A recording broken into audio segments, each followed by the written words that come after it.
Pierre ne parvient pas à abandonner l'échelle pour passer de l'appui des pieds à la suspension au rebord du bassin.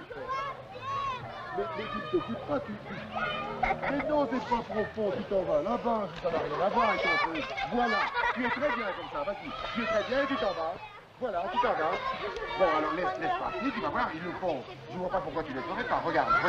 Oui, regarde. Ça pose problème, ça? Allez, dépêche-toi, c'est ton tour, vas-y, fonce. Vite. Mais tu fais. Voilà, c'est parti. Mais c'est très bien, vas-y. Dépêche-toi. Aucun encouragement ne l'amènera à suivre ses camarades.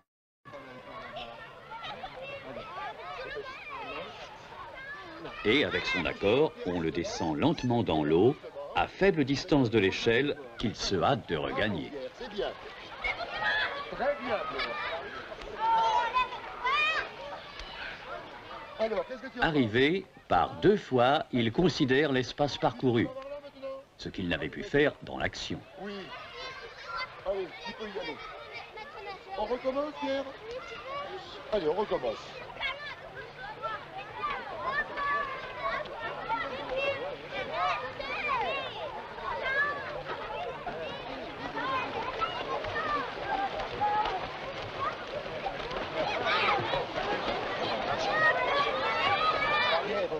Plus que Christelle, il se déplace en appui sur les avant-bras.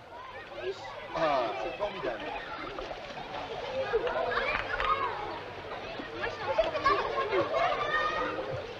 Alors, tu vas là-bas maintenant?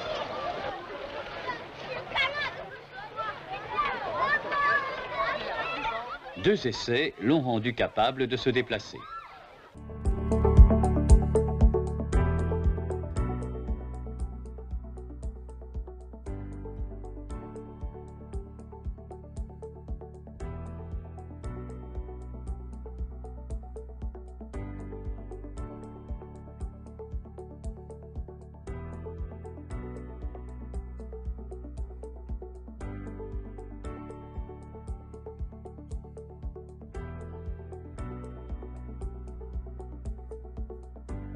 C'est-à-dire quoi physique sportive.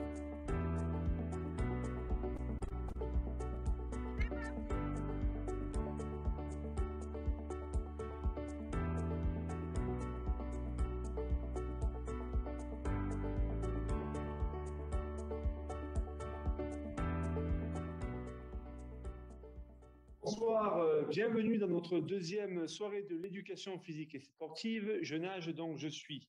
Pas si sûr, nous dira notre ami philosophe qui est venu ce soir, Philippe Danino. Nous avons choisi d'organiser cette soirée sur un savoir qui, contrairement à d'autres savoirs étudiés en éducation physique et sportive, est considéré comme fondamental à l'école, même si nous pouvons regretter que les moyens ne soient pas toujours à la hauteur. Madame la ministre qu'on avait invitée s'est excusée de ne pas être avec nous. Nous aurons ce soir plusieurs invités pour essayer de la remplacer.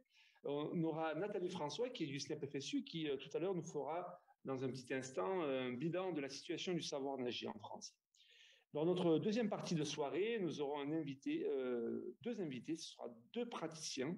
Le premier du SUAPS de Rennes, Raphaël Lecam, qui a créé un site à disposition des enseignants d'éducation physique et sportive à partir de problèmes clés. Il nous en dira un peu plus tout à l'heure. Et le deuxième, Marc Bégotti, qui est membre de la Fédération française de natation, conseiller technique national, et qui a aussi réalisé un film en coopération avec une enseignante du primaire pour apprendre à nager aux enfants. Alors, sans plus attendre, vous savez que la première partie des soirées de l'éducation physique et sportive, nous faisons un petit point d'actualité sur l'éducation physique et sportive et l'école, sur les principaux problèmes. Alors, merci ce soir Angel Kozlozin qui est avec nous, qui est secrétaire national du SNEP FSU. Alors, lundi prochain commence l'étude du budget à l'Assemblée nationale. Est-ce que tu peux nous dire la lecture qu'en fait le SNEP? Bien, bonsoir Bruno. Oui, tout à fait. Alors, en quelques mots, le gouvernement a présenté d'abord le 22 septembre le projet de loi de finances qui s'inscrit dans un contexte de reprise économique. Il s'agit évidemment des effets positifs du plan de relance auquel nous avons assisté. Nous aurions pu penser que les mêmes idées aurait pu être appliqué à la fonction publique et à l'éducation pour ce qui nous concerne, mais hélas, il n'en est rien. Ce retour à un budget normalisé signe également la reprise de l'austérité au niveau du budget de l'État. Concrètement, quelques exemples.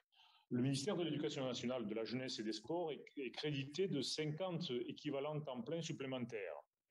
Nous aurions pu penser que, bien que cela ne pèse pas lourd, il puisse y avoir quelques postes dans le second degré. Nous estimons en tout cas que nous sommes loin de la poursuite d'une croissance forte des moyens annoncée par le ministère pour 2022, si on reprend les propos du ministre. Concrètement, nous assistons à une augmentation du volume des heures supplémentaires années, HSA dans notre jargon, ce qui permettra de dégager un équivalent de 475 équivalents temps plein en heures supplémentaires. Et par ailleurs, nous avons 350 emplois de second degré qui seront supprimés. Donc, on est absolument à l'envers de ce qui est annoncé, de ce qu'il nous faudrait. Tu viens de nous parler du lundi. Lundi, le SNEP FSU s'adresse localement via nos sections académiques et départementales à tous les députés qui vont commencer à examiner le budget. Et nous saisirons également l'ensemble des groupes parlementaires sur cette question, dans le cadre de notre campagne en cours. Alors, je te coupe un petit peu là par rapport, tu fais référence à l'idée d'une campagne d'éducation physique et sportive. Est-ce que tu peux nous en dire un petit peu plus? Écoute, le SNEP a estimé que, vu que nous sommes dans une année électorale, qui se terminera par une élection présidentielle et les législatives dans la foulée, a le devoir de revendiquer un certain nombre de choses de façon claire dans le cadre de ces deux élections. Donc nous avons, dans notre Conseil national qui vient de se tenir, décidé d'une campagne pour l'éducation physique et sportive dans une école démocratique. Je le dis de façon très ramassée, nous appelons à ce que l'EPS soit déclaré une grande cause nationale. Et que, de ce fait, un certain nombre de mesures d'envergure soient prises. J'en cite 3, sur lesquelles nous axons, en plus du budget, notre campagne. La première, c'est une augmentation considérable des horaires de l'éducation physique et sportive. Nous pensons que dans l'immédiat, les horaires de la 6e à la terminale pour l'EPS doivent être portés à minima à 4 heures pour l'ensemble des classes et des niveaux d'enseignement, premièrement. Deuxièmement, vu qu'il n'y a pas d'enseignement d'EPS sans les équipements sportifs et artistiques dignes de ce nom, nous appelons à la mise en place, pas seulement les annonces politiques, d'un véritable plan national de la construction des équipements pour l'EPS, mais aussi le sport scolaire, mais également le sport civil. Puisque nous pensons que les mêmes espaces peuvent être mutualisés et que les 3 niveaux de vie sportive doivent être développés. Enfin, il y a une mesure gratuite, j'ai envie de dire, qui peut être très rapidement mise en place à 0 €, compte tenu de l'ensemble des annonces ministérielles pour les Jeux olympiques et la place du sport en général. Il s'agit évidemment des programmes d'éducation physique et sportive et des textes certificatifs pour le diplôme national du brevet et le baccalauréat essentiellement.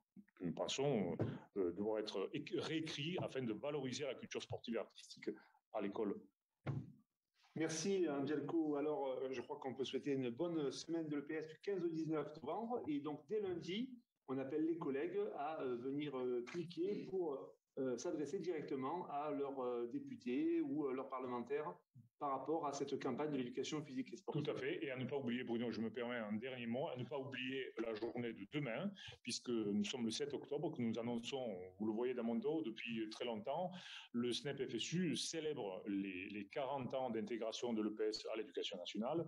Un programme riche toute la journée permet à toutes et à tous de se connecter et bénéficier soit d'une ou de plusieurs séquences que nous proposons en visio à la France entière. Merci Angelco. Alors je me tourne vers toi, Nathalie François, tu es donc à la direction nationale et tu es aussi au secrétaire national du SNEP et tu suis notamment un peu les questions du savoir nager.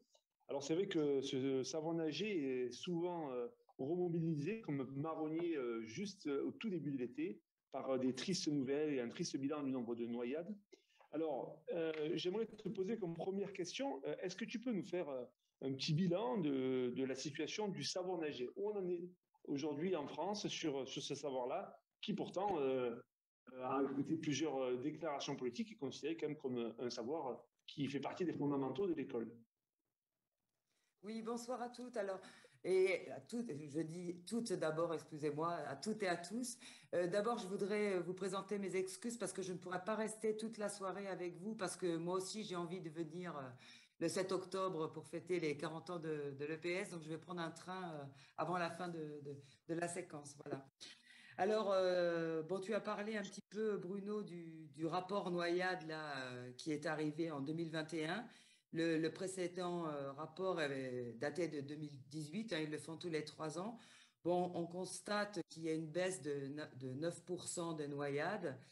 Euh, c'est bien, mais ce n'est jamais satisfaisant hein, parce qu'il faut pas, il faut rappeler quand même que les noyades, même si elles ne sont pas suivies de décès, ont toujours des conséquences très très lourdes, parfois vraiment très lourdes pour les victimes et aussi pour leurs familles. Et c'est vrai que c'est un sujet qui est important.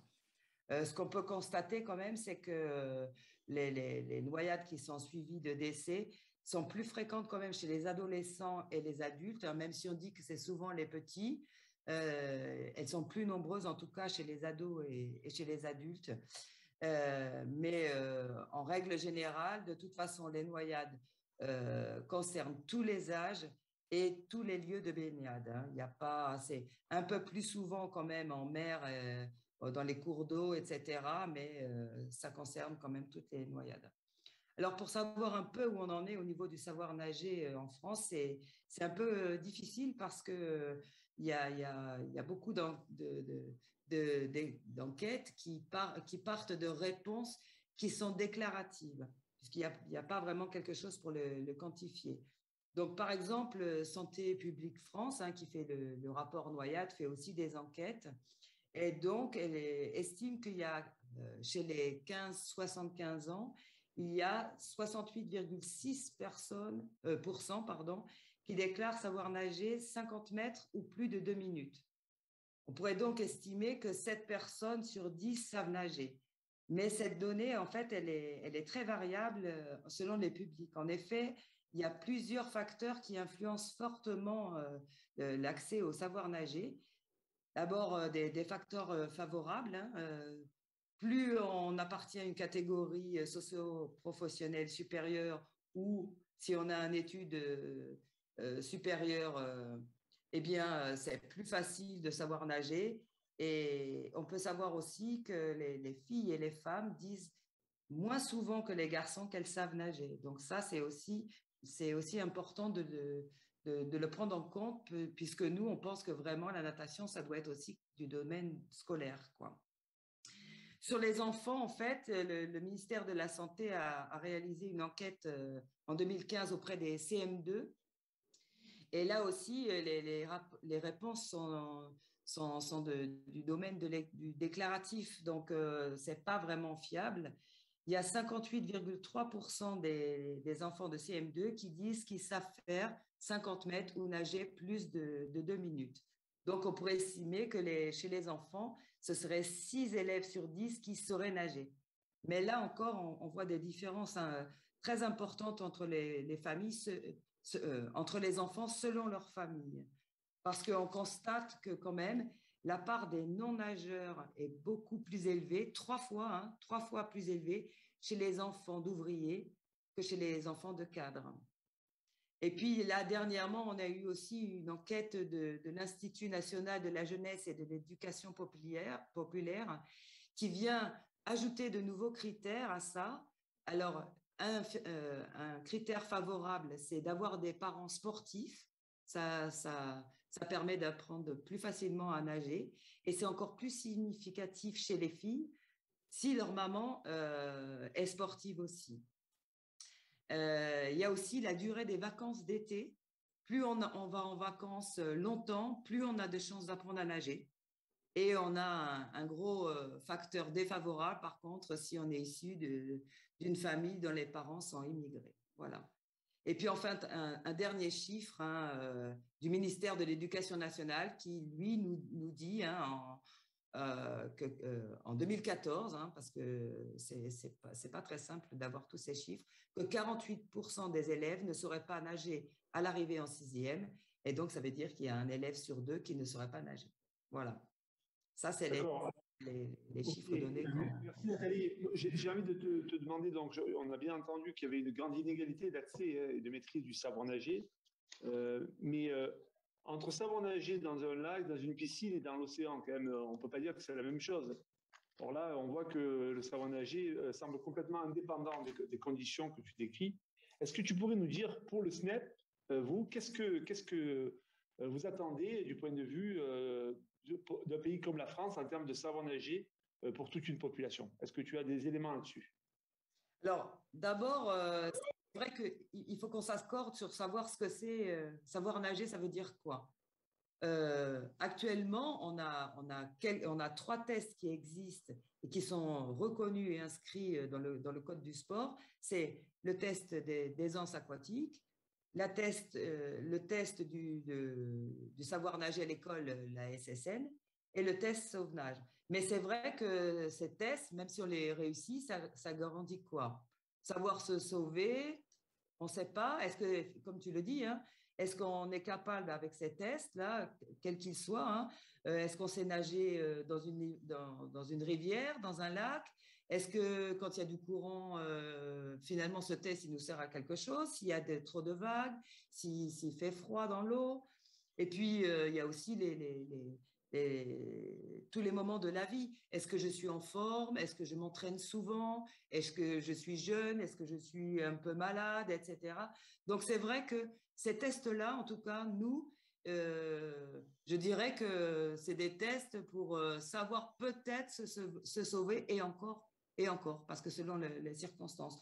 Donc, nous, on considère que c'est pas ça, parce qu'effectivement, ces tests, d'abord, quand on les prépare, ça peut être ce qu'on appelle du bachotage. Hein. On s'exerce, tout le monde sait le jour où on va faire le test, c'est toujours dans la piscine, je connais tout le monde, etc. Ça n'a pas de signification vraiment. Pour nous, je pense qu'il faut qu'on aille beaucoup plus loin et que la natation à l'école, elle doit dépasser ce cadre parce que pour nous, en fait, il faut qu'on puisse aller plus loin, c'est-à-dire s'approprier des techniques qui permettent de plonger, de nager, de palmer, de nager vite, longtemps, contre des courants, passer sous l'eau, rester longtemps sous l'eau, identifier des courants, savoir où on est, regarder un peu les risques qu'il y a autour de nous et puis connaître ses limites surtout. Et donc, moi je dirais, enfin, j'ai une expression que j'aime bien, c'est savoir nager, c'est vaincre le monde, c'est s'ouvrir au monde et aussi pouvoir accéder aux activités aquatiques autres que la natation, hein, c'est-à-dire être capable de faire de la voile, de la plongée, etc. Et pour ça, ben, nous, on considère au SNEP qu'il faudrait qu'on ait au moins 50 heures de pratique effective sur le cursus scolaire. Alors, 50 heures, ça représente 5 cycles dans la scolarité, hein, de 10 heures, on va dire, en moyenne. Hein, donc, on va dire 10 séances de 1 heure. Mais idéalement, ce serait bien que ces 5 cycles puissent arriver à l'école primaire. On sait très bien qu'on ne peut pas. Mais même si c'était le cas, il faut quand même qu'on continue à aller après l'école primaire à la piscine. Et il faut donc continuer parce qu'on ne sait pas nager à vie. Hein. Il faut qu'on ait une activité régulière. Et j'ai une petite phrase aussi que je voulais vous donner d'Alain Cateau, avec qui on travaille souvent, qui dit que devenir meilleur nageur ou nageuse, c'est entrer dans un processus jamais achevé d'adaptation, de plus en plus complet, de plus en plus fin, pour faire, excusez-moi, je ne me relis pas, dans les activités humaines qui sont dans l'eau. Voilà. Alors, j'ai des conditions, si tu veux, pour faire de la France une nation de nageurs. Oui, c'est ce que j'allais te dire. Parce que j'avais prévu le coup. Ça me semble un peu quand même utopiste, quoi. Donc, comment voilà. tu penses réalisable ça? Alors, moi, j'ai 4 points que je voudrais Ça, c'est bien 4 que j'ai mis, oui. 4 points que je voudrais, 4 conditions, je dirais. Voilà, de façon concentrée, hein, s'il te plaît. Ouais, concentré. Et 4 conditions. La formation des enseignants. La deuxième, c'est avoir une continuité des apprentissages, un peu ce que j'ai dit tout à l'heure, il faut continuer tout le temps. La troisième, c'est pouvoir accéder à un bassin. Et la quatrième, c'est comment est ce bassin? Parce que, en fait, quand tu vois un bassin, on peut te dire quel nageur tu vas devenir selon le bassin dans lequel tu trempes ou tu nages. Voilà. Je peux développer ou pas? On va peut-être y revenir plus tard, puisque justement sur la question de la D'accord. formation, sur la question d'un certain nombre de choses. Et Ok. j'ai plus envie de prendre la perche que tu me tends sur finalement un peu la question philosophique de la fin, puisqu'on a invité ce soir donc un philosophe pour essayer de discuter avec nous de cet nombre d'idées sur la natation. Donc merci Philippe Danino d'avoir accepté au pied levé notre invitation, compagnon de route depuis très longtemps du centre EPS et Société. Tu nous as aidé à travailler sur la notion de compétition, de performance, et tu as réalisé une thèse sur Spinoza, entre-temps aussi, ou pendant ce temps. Tu as publié un livre d'ailleurs à ce sujet, Le meilleur ou le vrai, Spinoza et l'idée de philosophie. Et tu viens l'année dernière de publier un livre qui se nomme Philosophie du problème. Alors, ma première question, puisque quand on a discuté ensemble par rapport au texte d'introduction, j'ai repris une citation de Platon. Bon, j'ai pas lu l'ensemble de l'œuvre de Platon, hein, où il dit, pour résumer globalement sa pensée, un homme qui ne sait pas lire, écrire et nager est mal éduqué. Alors, est-ce que cette question du savoir nager a été, on va dire, à l'échelle de l'humanité, une préoccupation permanente? Oui, bonjour et merci pour cette invitation. Je vais essayer effectivement d'éclairer un petit peu cette question. Alors c'est vrai que il y a un proverbe grec qui n'est pas vraiment de Platon, qui dit que un homme qui ne sait pas lire, ni écrire, ni nager, est un ignorant, est un faible, est un incomplet, etc. Alors c'est pas donc une pensée de Platon lui-même, mais on le voit dans son œuvre à plusieurs reprises. Et par exemple, dans les lois, où il est question du pouvoir à confier à des gens réfléchis, qui sont considérés comme savants, on va le confier donc à ces gens-là, quand bien même, dit Platon, comme on dit, proverbe, ils ne sauraient ni lire, ni écrire, ni nager. Alors, ce qui est évidemment intéressant, c'est cette association du nager avec le lire et l'écrire. On a pour les Grecs ici des qualités de l'homme bon, de l'homme beau et des qualités essentielles. Donc là, il y a quelque chose en effet d'assez fondamental parce que, comme je le disais, ne savoir ni lire, ni écrire, ni nager, pour les Grecs, c'était vraiment la plus honteuse des ignorances. La marque de l'imbécile au sens étymologique, c'est-à-dire celui qui manque de force. Bon, c'est un imbécile.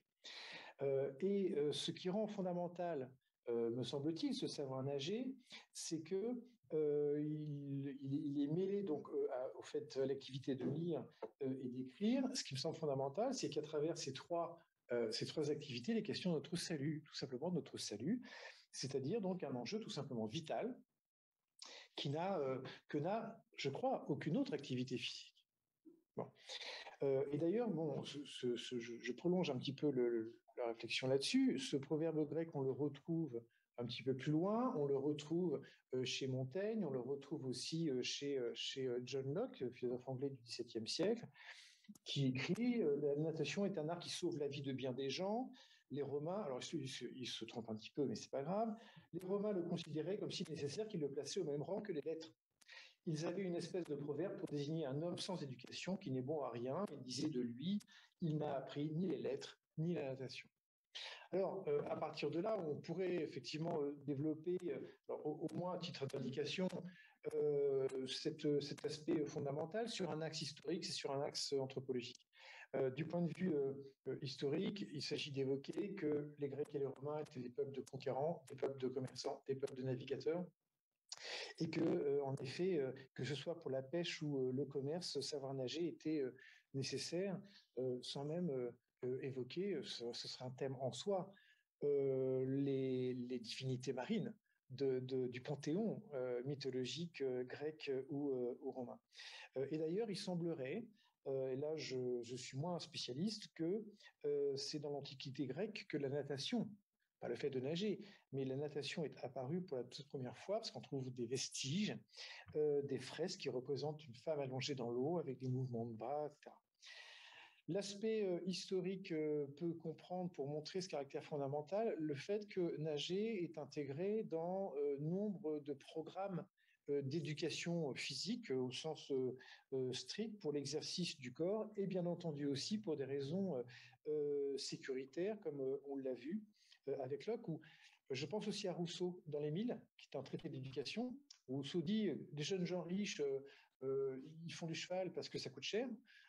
Donc c'est très bien, mais si, dit-il, n'importe quel voyageur peut tenir à peu près à cheval, tandis que, je cite, dans l'eau, si l'on ne nage, on se noie, et l'on ne nage point sans l'avoir appris. Et il poursuit en disant, enfin, l'on n'est pas obligé de monter à cheval sous peine de la vie, au lieu que nul n'est sûr d'éviter un danger auquel on est si souvent exposé. Donc là, il y a quelque chose, en effet, toujours d'enjeu vital. Après, l'aspect anthropologique, c'est le fait que je crois que là, il faut ce point de vue-là. Nous sommes des habitants de la Terre, laquelle est recouverte d'eau à plus de 70%, 72% je crois. Et l'enjeu est de conquérir donc cet élément, comme on tâche de conquérir l'espace, c'est-à-dire donc de ne plus être à sa merci. Et en ce sens, nager, c'est conquérir un peu plus la Terre, quoi. Voilà. Donc il s'agit, pour résumer, ce caractère fondamental, je crois qu'il est bien question de ça. Par-delà l'exercice du corps, par-delà le ludique, par-delà effectivement tous les effets positifs qu'on peut imaginer, c'est partir à la conquête d'un environnement, à la découverte d'un environnement, comme le fait de lire et d'écrire. Hein. C'est exactement pareil. Partir à la conquête, mais aussi donc s'y adapter. On rappelait tout à l'heure qu'il s'agit d'une nécessité vitale. Je crois avoir vu que l'OMS estime à peu près à 236 000 le nombre annuel de décès par noyade au niveau mondial, en faisant donc la troisième cause de décès par traumatisme non intentionnel dans le monde. Bon. Et du coup, je ne vois pas d'autre activité physique qui apparemment ait cet enjeu, à part cultiver la terre et se nourrir. Merci. Alors, pour prolonger un peu la discussion, on a choisi ce soir comme titre « Je nage, donc je suis ». Alors, nous considérons, nous, que le savoir nager constitue un élément de la construction de soi. C'est aussi pour nous une façon de souligner qu'on considère que les techniques et l'apprentissage des techniques dans le sport, Nathalie l'a souligné, sur la différence qu'on faisait entre le savoir nager et notre ambition aussi, sur l'apprentissage des techniques, est un élément constitutif de la construction de soi. Alors peut-être que Descartes ne serait pas d'accord avec le SNEP, du point de vue de la reprise de sa citation, il nous le dira peut-être un de ces jours.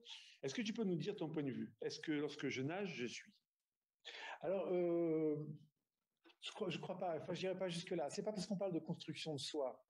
Et en effet, l'enjeu est vraiment une construction de soi à travers un autre élément, etc.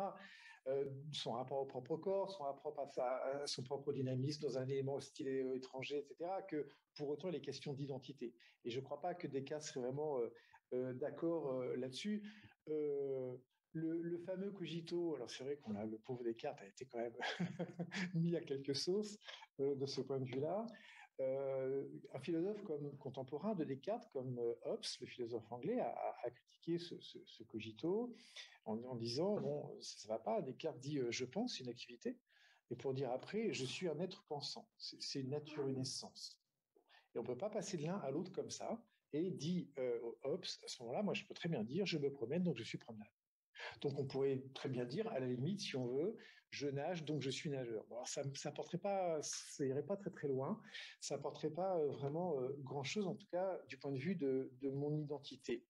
Moi, ce qui me semble plus intéressant, peut-être à travers cette formule, si on la réinterprète un peu, c'est que, comment dire, alors, d'abord, je serai d'autant moins que je nage, parce qu'il y a tout le caractère hostile de l'eau. Non seulement le caractère hostile, étranger de l'eau, qui ne nous est plus du tout un élément naturel, mais alors plus du tout, nous sommes devenus des bipèdes terrestres. et puis en plus nager, c'est pas du tout donné, c'est pas du tout quelque chose de naturel. Il faut faire tel mouvement, il faut relever la tête comme ci comme ça pour quand même reprendre de l'air. Les jambes servent plus à grand chose en un sens, elles sont plus aussi propulsives que sur la terre, etc., etc. Bon, mais si on veut faire un lien de cause à effet, je nage donc je suis, c'est plutôt du point de vue des effets produits, c'est-à-dire la façon dont le corps peut être affecté. C'est-à-dire que je suis, c'est-à-dire je ressens l'eau, je ressens sa résistance, je ressens sa température qui m'enveloppe, je fais des mouvements, je me déplace, je me fatigue, peut-être que je m'ennuie, je suis en un sens, tout ça. Il est moins question de l'identité profonde, évidemment. Mais c'est aussi l'exercice d'une pensée. Je suis aussi cette pensée qui accompagne ces mouvements dans le fait de nager. Je porte attention à mes mouvements, je porte attention à mon équilibre, et puis même aux affects que je forme en nageant à partir du corps, la fatigue, l'ennui, on l'a dit, mais aussi peut-être surtout la joie de faire une traversée, de me sentir porté par l'élément, de glisser, de sentir la maîtrise, etc. Alors, disons que pour terminer, il y a quand même quelque chose qu'il faut signaler ici qui me semble extrêmement intéressant, c'est que il y avait un mot grec, il y a un mot grec du grec ancien qui s'appelle le nous, et le nous qui donnera noétique en français, c'est l'intellect, c'est la pensée. Et dans ce qu'il y a effectivement de plus spéculatif. Et il y a un universitaire anglais du XXe siècle qui a été professeur de lettres classiques, qui s'appelle Richard Broxton Onians, qui avance l'idée qui est relativement partagée, cette idée, me semble-t-il, que nous, c'est formé du terme néo, qui veut dire « je me meus dans un liquide, je nage ». Et le terme peut alors exprimer un mouvement particulier, un projet, ou bien quelqu'un qui se meut, quelque chose comme un sentiment d'être d'une manière vitale. Donc il est intéressant quand même de voir qu'en ses racines, penser, c'est peut-être nager. Merci. Alors, une dernière question pour continuer ce dialogue. Donc toi, tu es spécialiste de Spinoza, et donc lorsqu'on a discuté ensemble, il a une approche notamment de la question des émotions et de l'engagement qui est très intéressante. Et pour cette soirée, on a parlé justement de ce que du concept de pouvoir et le fait de savoir nager, la façon dont ça peut représenter un pouvoir d'agir sur le monde. Apprendre à nager pour être un développement d'un pouvoir d'agir et donc une puissance d'agir qui pourrait changer notre rapport au monde. Ma question est de se dire, est-ce que finalement, donc, comment toi, à partir de tes travaux et de ce que tu connais, le fait d'apprendre à nager va transformer totalement les enfants dans le rapport qu'ils peuvent avoir au monde qui les entoure? Alors, je crois que c'est beaucoup moins directement une histoire de pouvoir sur un élément que de puissance du corps qui s'exprime, qui s'apprend et qui produit des effets. Pour Spinoza, le corps, c'est un individu très complexe qui est formé de plein d'individus très complexes, mous, durs, liquides, et qui entrent dans certains rapports de composition, en particulier avec les corps extérieurs. C'est-à-dire, je me nourris d'aliments extérieurs qui viennent me régénérer, qui viennent me conserver, etc. Et surtout, le corps humain, pour Spinoza, plus que les autres corps, plus que l'eau, plus que le granit, il a une puissance d'accomplir et de subir plusieurs actions à la fois.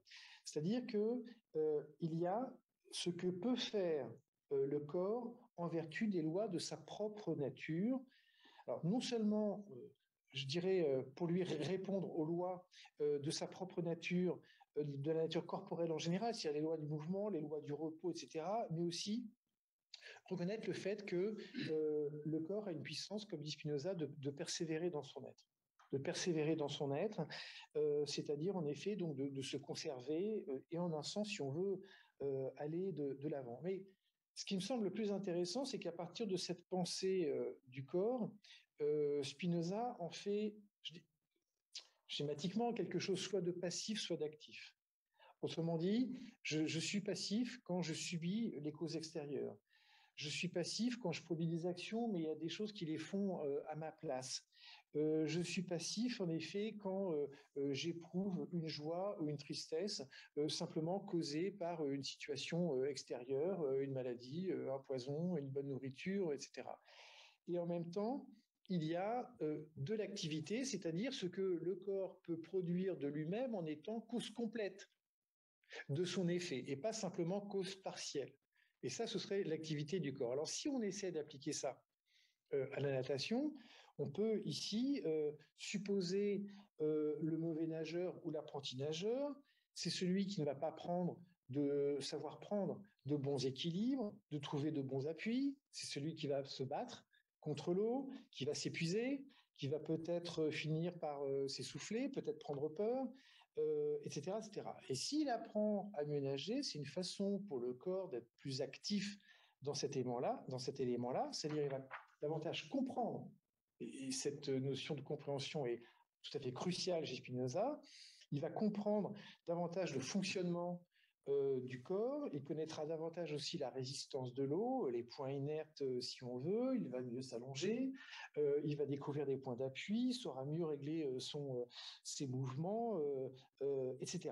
Et ce qui me semble important pour finir sur ce point, c'est que en même temps, si vous voulez, dans le premier cas, l'apprenti nageur va être envahi d'affect, parce qu'on parlait d'émotions, d'affect, de frayeur, de sentiments de faiblesse, tandis que dans le deuxième cas, je produis par moi-même du plaisir, je produis par moi-même de la joie. Et c'est ça, effectivement, être actif, c'est-à-dire je me sens aussi renforcé dans mon être par cette puissance, sans que les lois je ne change pas que ce soit ni aux lois du corps, ni aux lois de l'eau. Bon. Et donc, c'est une puissance propre, qui n'est pas une transformation. Et donc, ce mouvement qui devient coordonné va procurer un sentiment de puissance au nageur qui se meut, qui flotte et qui glisse. Merci Philippe Danino. Alors c'est vrai que c'est enthousiasmant de pouvoir donner de la puissance d'agir à nos élèves, mais on a vu sur Facebook là plusieurs personnes nous disent c'est bien joli tout ça, mais comment faire du point de vue des installations sportives? Parce que là il manque, on manquerait un peu de pragmatisme. Alors j'ai envie de me retourner à nouveau vers toi, Nathalie François, puisque tout à l'heure tu as évoqué 4 conditions pour que on puisse permettre et j'avais l'air de défendre l'idée que c'était possible que tous les enfants puissent apprendre à nager. Est-ce que tu pourrais revenir sur cette dernière condition, puisque tu as évoqué la question des installations sportives? Tu penses que toi, c'est possible d'avoir des installations sportives qui puissent contribuer à cette fonction-là, et puis peut-être un plan plus large de construction pour que ce soit possible pour tous les enfants? Oui, alors, vite fait, quand même un état des lieux. Hein. Il y a un tiers de la population qui réside dans une commune qui est située à plus de 15 minutes d'une piscine. Et on sait très bien que c'est rédhibitoire. Si c'est trop loin, personne n'y va. Donc, il faut absolument qu'il y ait des piscines qui se construisent un peu partout sur le territoire. Et je vais vous donner 2 exemples qui sont criants. Dans 2 départements qui ont exactement la même population en nombre. Par exemple, dans le Val-de-Marne, il y a 1,4 million d'habitants et 23 piscines. En Loire-Atlantique, 1,4 million d'habitants, 48 piscines. Vous voyez bien l'erreur. Il y a des endroits où les gens, comme il y a plus de piscines, ils peuvent aller plus facilement à nager. Un autre exemple, parce que je suis obligée de le dire, à Marseille, il y a 860 000 habitants, donc c'est quand même une grosse ville. Il y a 14 piscines qui sont accessibles aux scolaires. Mais sur ces 14 piscines, actuellement, et ça dure depuis plusieurs années, il y en a 4 qui sont fermées parce qu'elles sont trop vieilles ou alors parce qu'il n'y a pas de personnel dedans. Donc en fait, si on veut un levier indispensable, c'est de construire des piscines ou rénover celles qui sont trop vieilles, mais il faut absolument développer ça parce qu'on dit qu'il faut normalement 300 mètres carrés de plan d'eau pour 10 000 habitants. 300 mètres carrés, c'est en gros un bassin de 25 mètres, 5 couloirs. Bon, nous, on dit, dans l'urgence, il en faut 1000 à répartir différemment parce qu'il y a des déserts, hein, mais ça peut être 2000 dans 5 ans. Mais c'est vrai que là, on arrive bientôt avec les Jeux Olympiques. Et par exemple, dans le département de Seine-Saint-Denis, qui va accueillir les Jeux Olympiques, il y a 1,6 million d'habitants, il y a 35 piscines. C'est pitoyable. Et je ne vous parle pas des Outre-mer. Hein. Donc, je pense que c'est vraiment le plus gros levier. Mais en plus, il faut de l'argent pour ça. Il faut le décider, quoi. Et actuellement, là, le CNDS, enfin, l'ex-CNDS, maintenant, ça, c'est l'Agence nationale du sport, il consacre 12 à 15 millions par an pour la construction ou la rénovation de piscines. Mais franchement, ça, c'est le prix d'une piscine. Donc, on n'est pas prêt de les avoir, quoi. Après, moi, il y a aussi autre chose, hein, c'est le bassin dans lequel on est. Il faut des piscines avec de la profondeur. Là, au mois de mars, on a eu une ineptie de la ministre des Sports qui voulait mettre, puisqu'il fallait trouver des solutions pour nager avec le Covid, etc., on met des bassins mobiles de 4 mètres sur 8 où il y a 80 cm d'eau et on les met dans les gymnases. Alors déjà, plus personne ne pourra aller dans les gymnases, mais on n'apprend pas à nager dans 80 cm d'eau, quoi. Il faut absolument apprendre à sauter, à rentrer dans l'eau. Je m'appuie toujours, hein, sur Alain Cateau parce qu'on travaille souvent avec lui, mais c'est une des choses les plus fondamentales, apprendre à entrer dans l'eau et apprendre un peu ce que fait l'eau sur mon corps et moi, mon corps, ce que je fais sur l'eau. Mais ça, on ne peut pas le faire si on a pied tout le temps, quoi.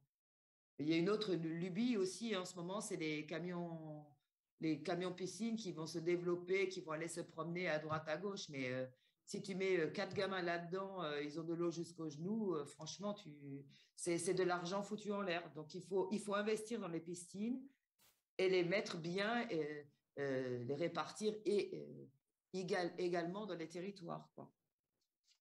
Merci, Nathalie. J'ai beaucoup nagé dans mon enfance, tu sais, car le sport nous tenait lieu de culture, de loisirs, de valeurs, de liens. Tout ça, qui peinait à se dire autrement dans la famille, se sortait par le corps, par un corps tenu, une vraie culture du corps, affreusement mécaniste, ce corps de l'effort. Comment suggérer alors ? Comment fonder l'intériorité, la preuve de son existence au monde, si ce n'est dans le travail et l'effort, mesurés à parts égales aux attentes du père et au chronomètre, les deux figures de la loi. Mais moi, je n'arrivais pas à fonder, je nageais. Je nageais et étais née comme une poétique de l'eau enveloppante, féminine, de l'eau comme un lieu, comme un ailleurs soyeux. Je découvrais cette clandestinité aquatique, cet espace physique et mental où, malgré l'effort, perçait un espace intérieur tout entier disposé au rythme, à la cadence des braquinages, le crawl, à la succession des longueurs. C'est là que j'ai découvert la voix en moi, ma voix mentale. Là et aussi à l'endormissement, voix tenace qui raconte le monde. Le soir, elle tenait, me gênait pour m'endormir. Dans l'eau, le plus souvent, elle quittait l'inquiétude et rejoignait le territoire du sans-objet, la flottaison. Dans le crawl, nage de vitesse, l'athlète accomplit un mouvement de rétention. La tête suit l'inclinaison du corps pour permettre la respiration. L'action des membres antérieurs. Ce que les amateurs appellent le rattraper demande beaucoup d'application. La main doit couper l'eau, puis se retourner pour y prendre appui.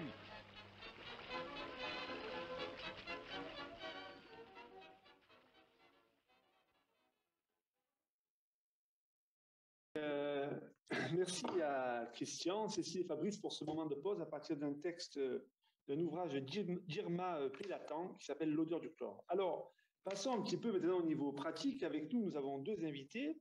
Raphaël Lecam, qui est professeur de PS donc au SUAPS de Rennes 2, et donc qui a créé avec un collègue Adrien Guilloret un site à destination des enseignants d'éducation physique et sportive que tu nous présenteras, et Marc Bégotti, conseiller technique national à la Fédération française de natation. Alors, Marc, je voudrais commencer par toi. En introduction de cette soirée, nous avons vu le film historique Dig Dendo. Pour ceux qui ne l'auraient pas vu, je vous conseille vraiment de le découvrir sur le site de Raymond Cateau. Avec de nombreux documents et d'aides très précieuses, vous aurez de quoi approfondir cette soirée. Dans ce court extrait, nous avons vu le petit Pierre qui, comme chez certains de nos élèves, reste accroché au bord, tétanisé. Peux-tu nous dire quelles sont les étapes à réaliser pour lui permettre d'apprendre à nager? Oui, bonjour, merci pour votre invitation. Donc la séance qu'on a vue au début là, de l'intervention était quand même une séquence décisive parce qu'on voit un enseignant et un élève qui sont face à face et l'élève il ne peut pas rentrer dans l'eau en grande profondeur. Et il se trouve que s'il ne rentre pas en grande profondeur, Pierre va rester piéton. Et Raymond Cateau, donc on voit, il trouve une solution pour permettre à Pierre de rentrer dans l'eau. Hein. Et c'est parce qu'il va rentrer dans l'eau en grande profondeur, c'est-à-dire à une profondeur où il ne peut plus reposer les pieds par terre, et bien qu'un processus va se déclencher qui va permettre ensuite à Pierre en fait, de devenir nageur. Hein. Je préfère d'ailleurs l'expression devenir nageur plutôt que l'expression savoir nager. Alors Pierre, mais ça va être le cas, c'est le cas pour tous les élèves. Hein. Peut-être que pour Pierre ça prendra un peu plus de temps, mais les étapes sont les mêmes, sont des passages obligés, sont les mêmes pour tous. Alors la première étape va consister à Pierre en fait il va intégrer les propriétés en fait du nouveau milieu. Il va intégrer son corps dans ce nouveau milieu et les actions de son corps dans ce nouveau milieu. Hein. Donc, il va devoir percevoir, en fait, dans un premier temps, l'action de l'eau sur son corps. Et en percevant l'action de l'eau sur son corps, eh bien, progressivement, par son activité en grande profondeur, il va accepter de laisser l'eau agir sur son corps. Et le fait de laisser l'eau agir sur son corps, en fait, va lui permettre d'inhiber les postures antigravitaires, c'est-à-dire les postures de redressement, parce que ces postures de redressement, ce sont elles qui sont en fait responsables de la noyade. C'est parce qu'on se redresse, hein, parce qu'on n'accepte pas justement que l'eau agisse sur notre corps, parce que le corps humain flotte, hein, on se redresse et à partir de là, on s'enfonce et c'est là que la noyade peut arriver. Alors ça, c'est la première étape. Pierre va accepter de laisser l'eau agir sur son corps. Et d'ailleurs, le premier déplacement qu'il va faire sans être ancré sur le monde solide, ce sera un déplacement qui va s'opérer du fond vers la surface. C'est-à-dire qu'en vivant une remontée passive, sans ancrage, c'est-à-dire c'est l'action de l'eau qui va remonter Pierre en surface, ce sera finalement le premier déplacement qu'il fera, hein, sans être en appui sur le monde solide. Ensuite, il y a une deuxième étape, et cette deuxième étape, ça va consister pour Pierre à trouver les solutions les plus efficaces, hein, pour pouvoir à la fois passer à travers l'eau et pour pouvoir se propulser. Et là, pour le coup, Pierre va devoir agir avec son corps sur l'eau. Donc ça, c'est deux grandes étapes. C'est des étapes qui sont fondamentales. Et je pense que ce qui est vraiment très important, c'est de ne pas passer directement à la deuxième étape. La première étape est une étape fondamentale parce que si on passe pas par cette étape, c'est-à-dire avoir la capacité de laisser l'eau agir sur son corps, eh bien en fait on devient un nageur de surface. C'est-à-dire que pour moi on n'est pas un nageur. Et un nageur de surface, il y a beaucoup de gens qui pensent savoir nager, mais qui sont très vite en difficulté quand ils sont, par exemple, à la mer, quand il y a des vagues, s'ils ont une crampe, parce qu'en fait, comme ils n'acceptent pas de laisser l'eau agir sur son corps, en fait, ils ne sont capables que de se déplacer d'un point à un autre. Eh bien, dès qu'il y a quelque chose de pas prévu qui arrive, ils peuvent très vite paniquer, se redresser, et puis, à force de se redresser, s'enfoncer, et puis se noyer. Hein. Tu dis sur la première étape, tu dis il faut réussir un déplacement du fond vers le haut. On voit le petit Pierre accroché à la houlotte. Alors, comment on arrive à construire ça parce que... Cette première étape, elle a été formalisée. Hein, c'est Raymond Cateau, dans ses travaux, qui a formalisé la première étape. Et il appelle cette première étape la construction du corps flottant. Alors, la construction du corps flottant, hein, elle passe par une série de passages obligés. Hein, l'élève, dans un premier temps, il va se déplacer à la goulotte et on va constater que quand il se déplace à la goulotte, il est en appui sur le monde solide. Et puis, en multipliant les déplacements et en multipliant les formes de déplacement, eh bien, progressivement, l'élève va enfoncer ses épaules dans l'eau et puis là, il va percevoir son corps comme différent. C'est-à-dire qu'il va passer de l'appui à la suspension de l'appui sur le monde solide à la suspension dans le monde liquide. Donc, il va multiplier les déplacements, hein, mais ça ne peut s'opérer qu'en grande profondeur, parce que c'est le fait de ne plus pouvoir poser les pieds par terre qui déclenche ce processus. Et ce processus, il faut bien comprendre que c'est un processus de déstructuration, d'accord, et de restructuration. C'est-à-dire que finalement, la natation, c'est une locomotion, mais c'est une locomotion qui se construit à partir et aux dépens de la locomotion terrestre. Donc, Pierre va multiplier les déplacements, hein, il va percevoir en fait que son corps flotte, et puis quand il aura été capable d'immerger sa tête, ça c'est fondamental, quand il va être capable de s'immerger, et de s'immerger suffisamment longtemps, au moins une dizaine de secondes, lorsqu'il va être capable d'ouvrir ses yeux sous l'eau, en fait, eh bien, qu'est-ce qui va se passer? Eh bien, le monde dans lequel Pierre évolue, d'accord, et son espace de vision vont être confondus, parce que jusqu'à présent, son espace de vision, c'était ce qui se passait hors de l'eau.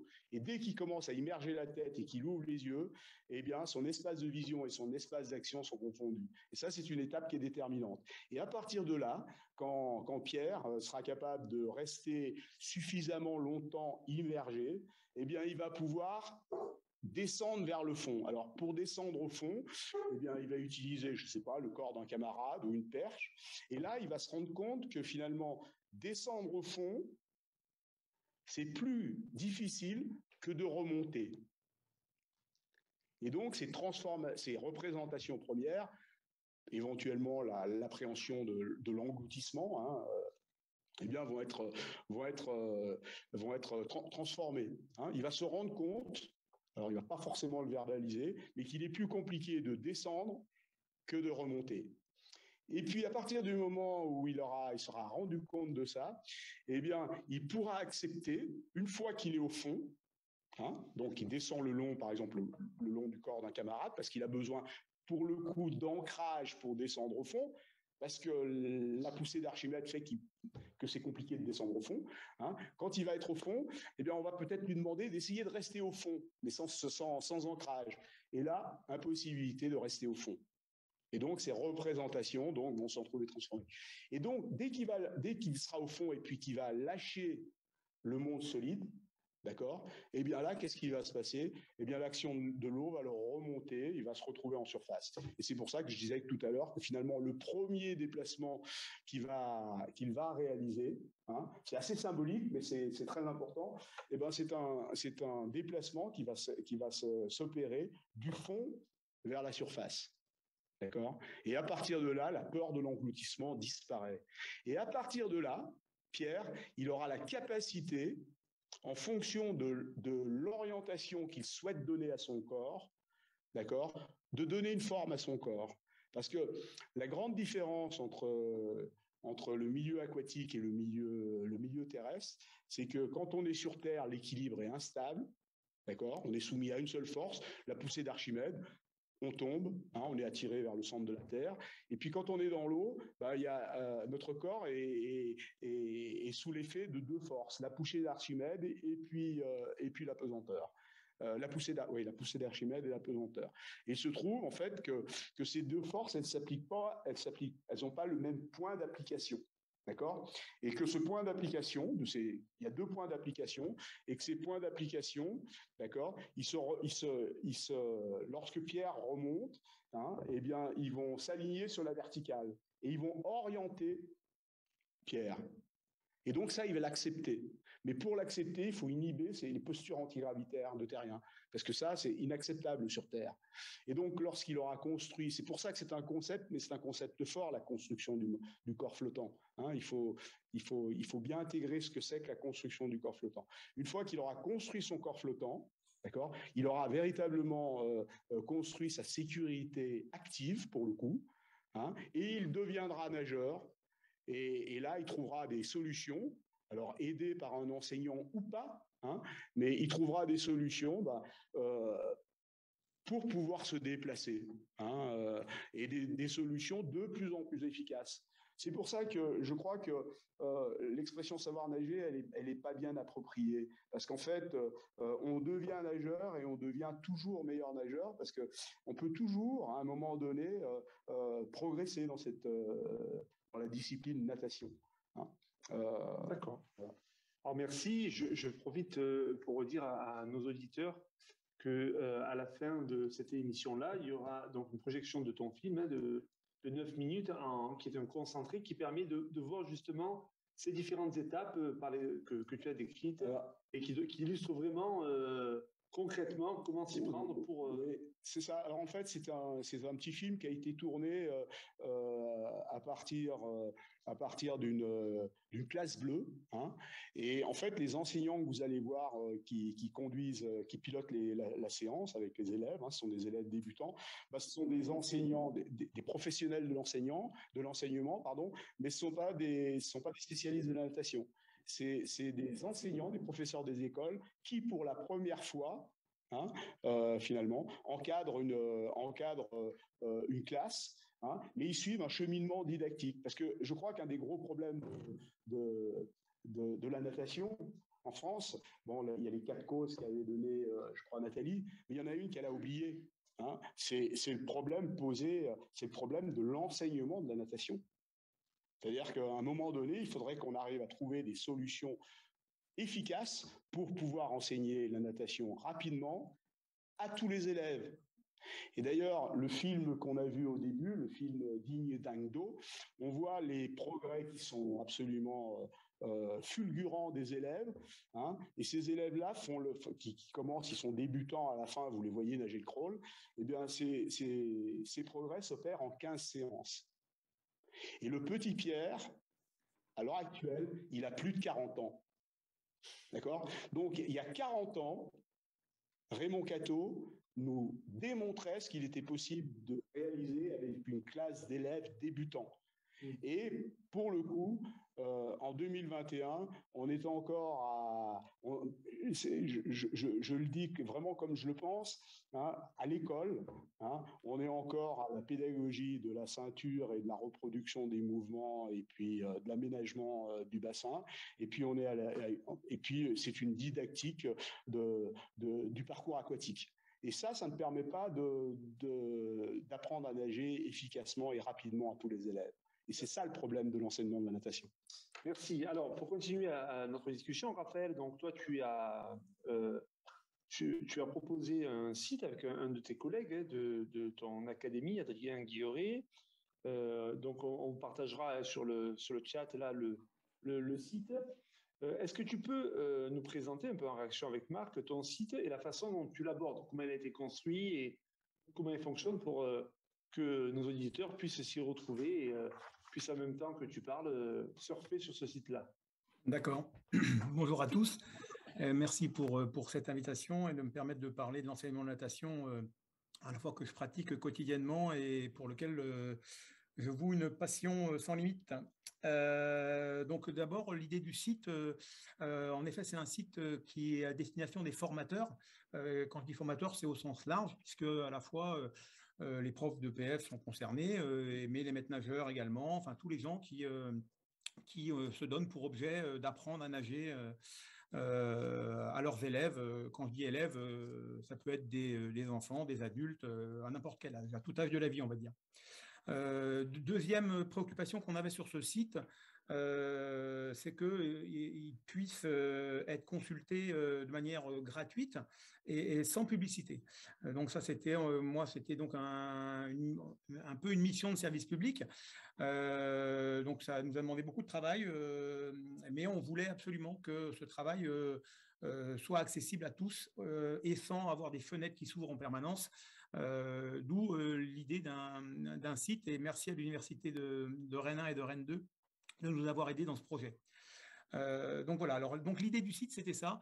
Elle est lointaine, l'idée, hein, puisqu'elle est venue du temps où j'étais stagiaire prof de PS et où mes camarades, moi j'étais spé natation, et donc mes camarades me demandaient des billes, entre guillemets, pour pouvoir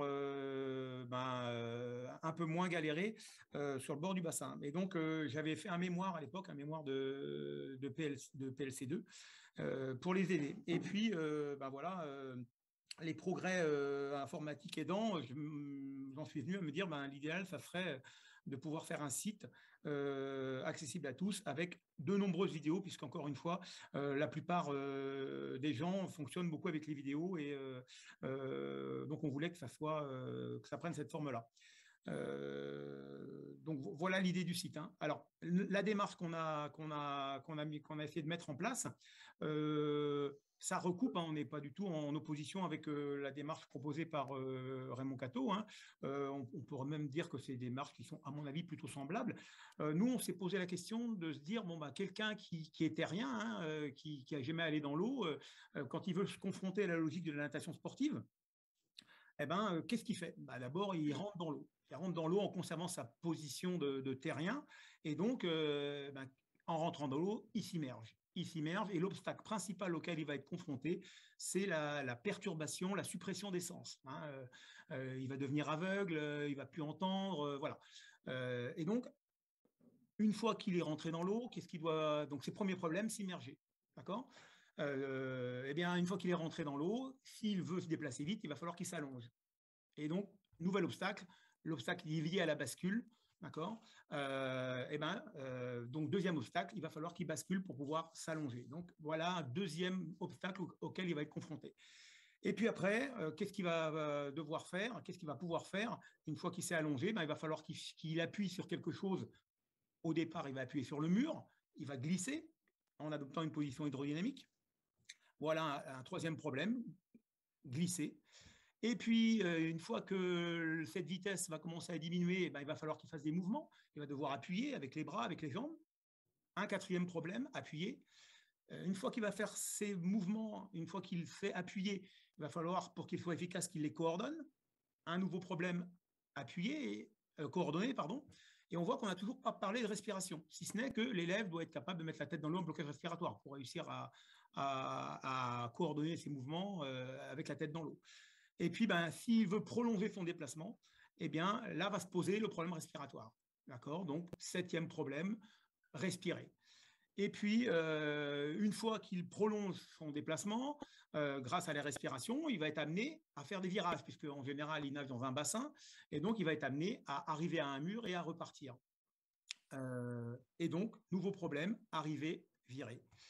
Et il reste deux derniers problèmes. Une fois qu'il fait coordonner ses mouvements, respirer, va falloir, on pourrait dire qu'il devienne plus efficace, et il va devenir plus efficace à la fois en utilisant des balayages au niveau de ses appuis, ce qui va permettre d'augmenter l'efficacité propulsive.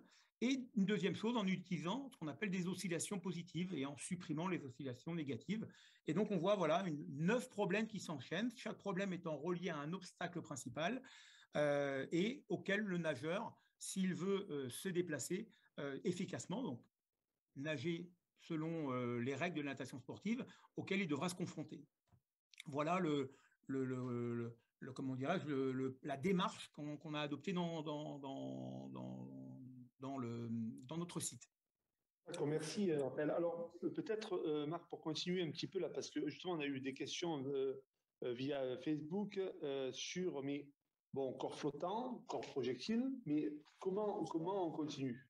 C'est-à-dire qu'est-ce qu'on propose ensuite aux enfants ou aux jeunes adultes d'ailleurs, puisque je pense que la démarche elle n'est pas spécifique aux enfants. Tu as parlé des enfants. La démarche est la même. Est la même pour tous en fait. Ce sont vraiment des passages obligés. Et donc, dans ce devenir nageur, une fois que le corps flottant est construit et que le corps projectile aussi, en fait, le corps projectile et corps propulseur, ça va de pair. Je veux dire, c'est pas dissocié. Mais bien évidemment, dans un premier temps, il y a un plan de construction. Et ce plan de construction, c'est le postural avant le moteur. Mais ça, il n'y a pas qu'en natation. Qu'est-ce que ça veut dire?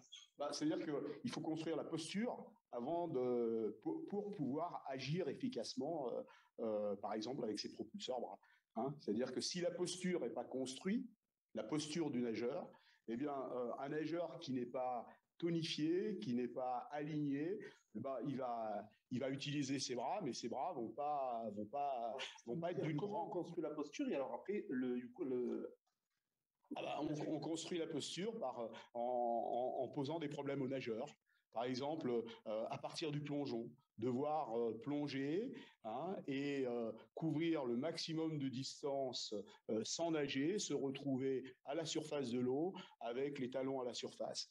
Le nageur, quand il cherche des solutions pour pouvoir couvrir la plus grande distance possible, eh bien, il met en œuvre, en fait, par son activité, des solutions qui vont lui permettre à la fois de passer à travers l'eau. Pour ça, il va devoir s'aligner, il va devoir se rendre indéformable, il va devoir s'immerger. Et ensuite, l'étape qui va venir immédiatement après, lorsqu'il aura trouvé des solutions finalement posturales, eh bien, c'est les solutions motrices. C'est-à-dire qu'il va mettre en œuvre des solutions motrices.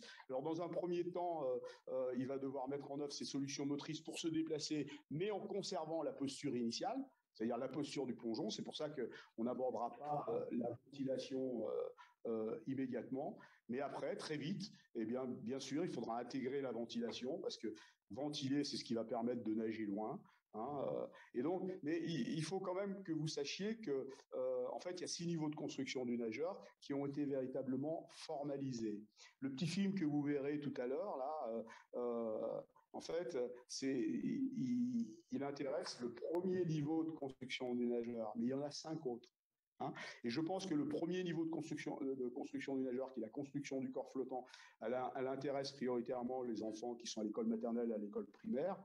Mais les niveaux suivants je pense, pourraient intéresser les profs de PS à partir du collège. Et moi, j'estime qu'un enfant qui sort de 3e, il devrait pouvoir nager, départ plongée, à 100 mètres en crawl, avec aisance. Ça veut dire qu'il est capable de ventiler, ça veut dire qu'il est capable d'utiliser ses propulseurs bras de façon efficace et en fait avec un certain relâchement.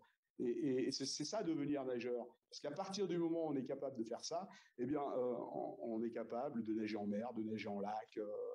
Et donc, je pense que là, réellement, on se met à l'abri de la noyade. D'accord. Alors, et on peut devenir, et qui plus est, quand on est capable de nager 100 mètres comme ça, eh bien, on est aussi capable de pouvoir pratiquer la natation tout au long de sa vie. Parce que, bien sûr que la natation, c'est un sport qu'on peut pratiquer très longtemps dans sa vie. Mais pour pratiquer la natation longtemps dans sa vie, il faut quand même être capable d'avoir un certain niveau et d'avoir une certaine maîtrise. Parce que si je me bats avec l'eau, je vais pas pratiquer la natation. Pour pratiquer la natation, il faut avoir construit des solutions relativement efficaces qui me permettent de prendre du plaisir en nageant. Et c'est à cette condition-là que je vais pouvoir nager finalement jusque très tard dans la vie. Raymond Cateau, pour prendre encore son exemple, à 95 ans, il lui arrivait d'aller encore à la piscine et de nager. Je veux dire, c'est tout à fait possible. Encore faut-il être capable de nager de façon efficace pour prendre du plaisir. Hein. Merci Raphaël, même question pour toi. Donc, une fois un peu ces premières étapes dépassées, comment tu envisages la suite? Quel type de problème l'enfant ou le jeune d'ailleurs va avoir à résoudre? Pour moi, ce que je disais tout à l'heure, hein, dans notre logique, on a 9 problèmes qui s'enchaînent. Alors évidemment, pour quelqu'un qui enseigne en collège, en lycée, il va se demander quel problème je vais travailler, jusqu'où je peux aller. En gros, moi, je dirais que les problèmes, on peut les regrouper. Pour moi, le problème 1 et le problème 2, s'immerger et basculer, ça relève de la familiarisation. C'est ce qu'en général, ce qui est travaillé au primaire, même s'il y a un peu d'autres choses qui est travaillé également au primaire. Hein. Mais en général, ça se fait à l'école primaire. Au niveau du secondaire, on pourrait imaginer un premier cycle 6e, on travaillerait plutôt les problèmes 3, 4 et 5. Donc, problème 3, c'est glisser, c'est la posture de référence, hein, la posture hydrodynamique. Le problème 4, c'est appuyer. Appuyer avec les bras, appuyer avec les jambes, appuyer de manière alternée, appuyer de manière simultanée. D'accord. Et le problème 5, coordonner. Donc, voilà ce qu'on pourrait appeler une étape propulsive. Hein, première étape, ça serait une étape sensorielle. Deuxième étape, une étape propulsive.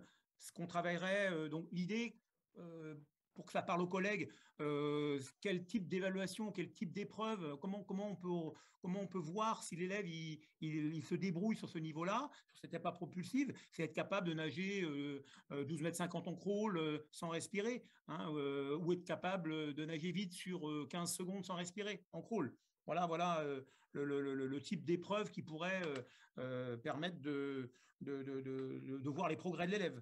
Et puis sur un deuxième cycle, donc on a dit premier cycle, hein, une étape propulsive. Un deuxième cycle, on travaillerait plutôt les problèmes 6 et 7.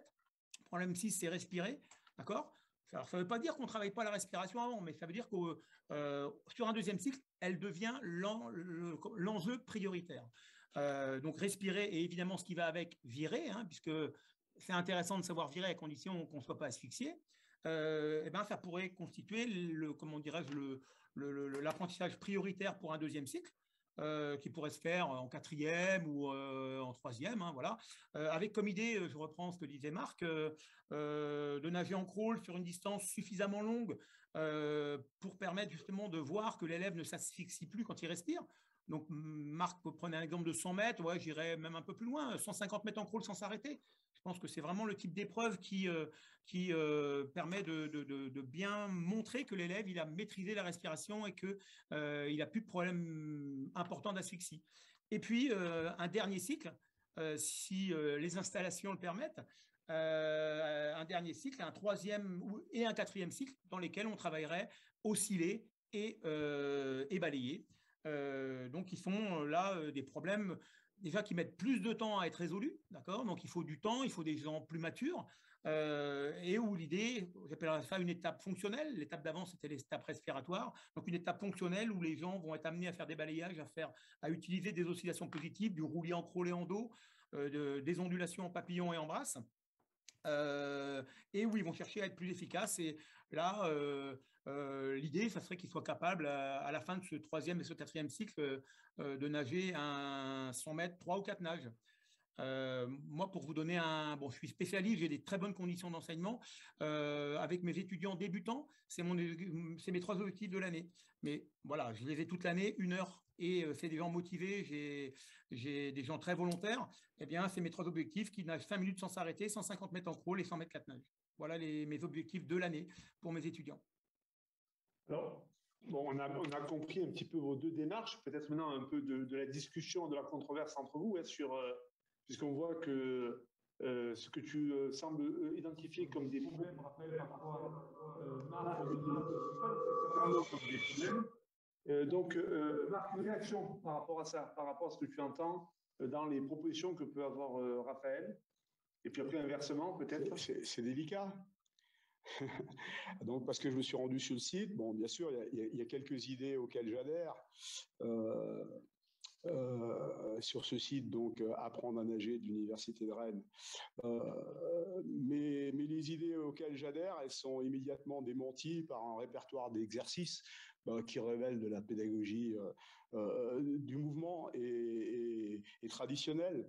Et si je peux me permettre, je trouve que sans mauvais jeu de mots, on touche le fond dans la rubrique utiliser le matériel. Parce que là... toi, tu n'es pas pour utiliser du matériel. Non, mais je vais vous lire avantage de la ceinture de avantage de la ceinture de flottaison. Aide à la flottaison, donc élément de sécurité. Moi, je pense que il faut construire sa sécurité active et pas passive. Hein. Aide au maintien de l'équilibre horizontal. Je pense que c'est la forme du corps qui donne la forme. C'est la forme du corps qui donne l'orientation au corps. Ça ne doit pas être une ceinture. Hein. La ceinture, elle compense le manque de vitesse et donc l'effet skinétique. Je ne sais pas ce que c'est que l'effet skinétique, franchement. Hein. Par exemple, en dos, le nageur est moins essoufflé et peut apprendre des coordinations complexes. Je pense que là, il y a erreur parce que les coordinations, c'est quelque chose qui ne s'enseigne pas. Hein, ensuite, remplacement possible de la ceinture par des palmes en crawl. Franchement, je ne comprends pas qu'on puisse écrire ça actuellement et puis que ça vienne de l'université. Hein, adapter le nombre, et ça c'est adapter le nombre de flotteurs selon la morphologie, besoin de moins de flotteurs pour les filles, ajuster le serrage. Alors, je suis affigé. Bon, tu sais, après, dans les propositions diverses et variées, quel que soit le lieu où on travaille, c'est justement la dispute professionnelle qui nous fait exister, parce que s'il n'y avait qu'une façon de faire. Donc, Raphaël, toi, tu es plutôt... bon, c'était un grand débat hein, dans le monde de l'EPS, savoir si on utilise ou on n'utilise pas le matériel. Dans les équipes, hein, certains sont côte à côte, certains utilisent le matériel, d'autres non. Toi, comment est-ce que tu peux revenir un petit peu sur la façon dont tu conçois les choses ? Oui, bien sûr. Moi, j'ai rien contre les gens qui n'utilisent pas de matériel. Moi, j'estime qu'il est indispensable à mon enseignement. Voilà, je vais donner quelques arguments. Un des arguments pour ne pas utiliser le matériel, c'est de dire que le matériel perturbe le geste naturel. Bon, déjà, geste naturel en natation, je ne connais pas. Comment dirais-je, les hommes, c'est des terriens. Donc, il n'y a rien de naturel en natation. Rien de naturel. Donc, pour moi, le matériel, il est là pour aider. Alors évidemment, quand on n'apprend que le crawl, c'est vrai qu'on peut éventuellement se passer de matériel. Si vous devez apprendre les jambes de brasse, alors vous allez me dire pourquoi est-ce que c'est intéressant d'apprendre les jambes de brasse. Bon, déjà, ça fait partie de la culture. Hein. La brasse, c'est une nage qui est nagée quand même par beaucoup de personnes. C'est aussi, la brasse, par exemple, c'est une nage indispensable au sauvetage. On ne peut pas faire de brasse sous-marine, on ne peut pas se déplacer efficacement sous l'eau sans la brasse, on ne peut pas sauver quelqu'un sans la brasse, donc c'est pour moi une nage importante. Eh bien, quand on apprend les jambes de brasse, c'est bien une coordination au niveau des jambes, hein. C'est une coordination qui est très éloignée de la motricité du terrien, puisque les pieds sont en éversion, les jambes sont écartées, et puis tous les collègues qui ont voulu enseigner les jambes de brasse s'aperçoivent qu'avec des garçons, par exemple, hein, qui ont les jambes plus denses, hein, ça c'est biomécanique, hein, on n'y peut rien, eh bien ils ont les jambes qui coulent. D'accord ? Eh bien, ils ont les jambes qui coulent jusqu'à ce que quoi ? Jusqu'à ce que, en leur mettant une ceinture, on leur permette artificiellement de se maintenir à l'horizontale, ce qui va leur permettre d'apprendre le mouvement. Une fois que le mouvement global est appris, on y met du rythme, ce que ça donne de la vitesse. Cette vitesse génère une portance qui génère un effet qu'on appelle l'effet skinétique. Voilà, c'est pas moi qui ai employé le terme, hein, c'est un terme qu'on retrouve dans des publications biomécaniques. Voilà, bon, moi je n'ai fait que le reprendre. Hein. Et donc cette vitesse qui génère une portance, donc qui porte le nageur, d'accord, va permettre d'enlever progressivement la ceinture. Donc moi je suis à la fois pour l'utilisation du matériel, d'accord, quand il est indispensable, et évidemment pour sa disparition. Je fonctionne beaucoup avec des adultes. J'ai des étudiants africains qui ont, souvent des garçons, j'en avais encore ce matin, qui ont des jambes très denses. Bah, c'est vrai que le crawl, l'utilisation de mini-palmes, par exemple, ça leur permet d'être moins essoufflés, donc de travailler plus longtemps, donc d'améliorer, par exemple, leur placement respiratoire. Et à un moment donné, quand les bras, comme ils ont répété plus longtemps, ils acquièrent donc une qualité technique, et une fois que cette qualité technique est suffisante, d'accord, ça me permet d'enlever les palmes, la vitesse étant suffisante, le placement de la respiration est beaucoup plus facilité. Voilà, moi, je ne suis pas ni pour ni contre le matériel. Je dis qu'à un certain moment, d'accord, il peut rendre service. Voilà. Toi, dans la continuité un peu de l'apprentissage, donc de se devenir nageur, comment tu introduis les autres nages Est-ce que c'est le crawl, parce que tu as fait référence, est-ce que tu proposes d'étudier la brasse? Dans un premier temps, c'est les nages alternées et puis ensuite les nages simultanées. Mais très vite, hein, je veux dire, il n'y a pas véritablement une nage qui vient avant les autres. Le crawl peut-être, hein, le crawl, le dos, ensuite le papillon et puis la brasse. Parce que en fait, ce qu'il faut bien comprendre, c'est que les principes d'action sont les mêmes pour toutes les nages. Hein, les principes d'action sont les mêmes pour toutes les nages. Et donc, à partir de là, on privilégie pas une nage plutôt qu'une autre. Hein, mais c'est vrai qu'on commence prioritairement par le crawl. Hein, sans vraiment apprendre le crawl. Dans le petit film que vous verrez tout à l'heure, on parle d'enfants qui sont vraiment des débutants, qui sont très jeunes et qui sont des non-nageurs. Et vous allez voir qu'à un moment donné, les enfants se mettent à nager le crawl, mais on leur a jamais appris le crawl. On n'a jamais appris les mouvements du crawl. Ils nagent le crawl. Dans le film Ding Dang Do, à la fin du film, vous voyez des gamins qui nagent le crawl, mais ils n'ont jamais appris le crawl. Hein. Après, par contre, il va falloir qu'ils intègrent les solutions les plus adaptées possibles pour pouvoir pulser les masses d'eau dans leur espace arrière. Il y a plein de choses qu'il va falloir véritablement. Tu dis, ils nagent le crawl, mais vous leur avez jamais appris à nager le crawl. Donc, ils l'ont appris comment? À partir du moment où ils sont relativement profilés, qu'ils ont la tête immergée et puis qu'ils tournent leurs bras, et ben ils tournent leurs bras et puis parce que les bras tournent, les jambes battent parce que les jambes elles sont subordonnées au travail des bras. Quand vous marchez, est-ce que vous avez appris à balancer vos bras? Quand vous courez, est-ce que vous avez appris à balancer vos bras? Bien sûr que non. Hein, donc, c'est aberrant de penser qu'en natation, il faut apprendre à faire des battements. Non, dès que vous tournez vos bras, automatiquement, vos jambes se mettent en œuvre, et pas n'importe comment. Hein, c'est des coordinations. Hein, et les coordinations ne s'apprennent pas. Elles fonctionnent par réajustement. Tu n'apprends jamais à battre des pieds. Jamais. Et il ne faut surtout pas commencer par ça. Parce que si vous donnez la natation, et notamment, excepté la brasse, la propulsion, elle est assurée par les bras.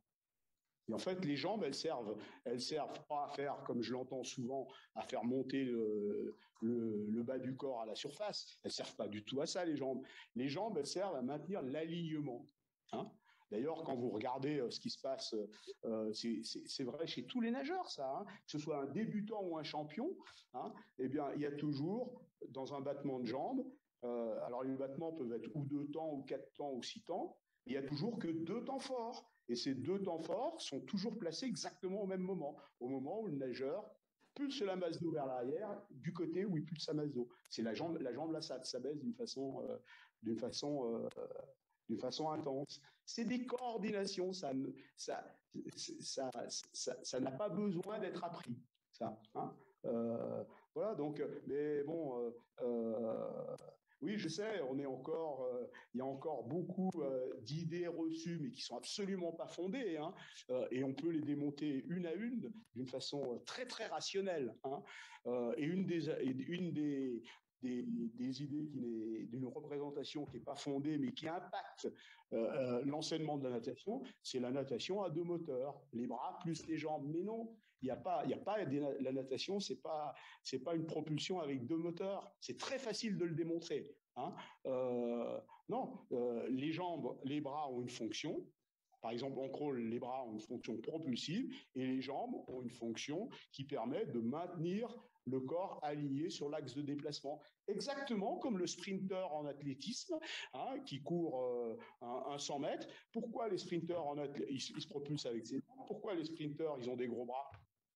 Parce qu'à un moment donné, s'ils n'avaient pas des gros bras très denses, eh ben, quand ils poussent sur une jambe, eh ben, en fait, ils courraient pas droit, ils courraient comme ça. Ils ont besoin de l'action des bras pour rester alignés parce qu'on court plus vite en ligne droite qu'en zigzag. Ce sont des coordinations, mais ça, il faut bien le comprendre. Encore l'idée de la mise à plat, mais par du matériel ou par les jambes. Comme je l'ai entendu, tirer avec une perche pour faire monter le corps à la surface de l'eau. Mais ça, c'est complètement irrationnel. Hein. Pourquoi mes jambes, elles vont monter? Mes jambes, elles vont monter parce que je vais immerger ma tête. D'accord? C'est la forme du corps qui donne l'orientation du corps et la direction du corps dans l'eau. Hein? D'ailleurs, j'ai vu un collègue de l'université, je ne sais plus quelle université, qui dit on tire le nageur parce que en fait la vitesse avec une perche, parce que la vitesse va faire monter ses jambes. Et en fait, dans son esprit, la vitesse, ce qui est vrai, la vitesse fait monter les jambes. Mais ce qui voudrait dire que pour nager vite, parce que pour nager vite, faut avoir un mètre couple réduit, donc il faut être aligné sur l'axe de déplacement. C'est-à-dire qu'à un moment donné, pour nager vite, il faut être à plat, mais pour être à plat, il faut nager vite. Hein, si je suis ce raisonnement. Vous voyez bien que c'est des raisonnements qui ne tiennent pas la route, ça. Hein? Alors, Raphaël, justement, quand on a échangé là, pour la soirée, tu me disais que toi, on avait discuté de cette question du matériel et cette question aussi des bras, des jambes, pardon. Et tu me disais que toi, par contre, tu proposais parfois à tes élèves des temps où ils allaient travailler le battement de jambes. Oui, bien sûr. Donc, oui. Pour moi, la coordination entre guillemets naturelle, c'est la coordination de la marche. C'est-à-dire, c'est du 2 temps la marche. D'accord? Coordination bras-jambes, d'accord? Sur un marcheur, c'est du 2 temps. Tous les formateurs ont fait l'expérience des élèves qui ont vécu l'immersion, qui savent s'immerger, puis quand on commence à les faire appuyer, moi, je n'ai pas de préférence. Hein. On peut commencer à appuyer avec les bras, commencer à appuyer avec les jambes. Mais quand on laisse les choses se faire, les élèves, ils pédalent. D'accord? Et ils font un pédalage coordonné avec un mouvement type petit chien, avec les bras.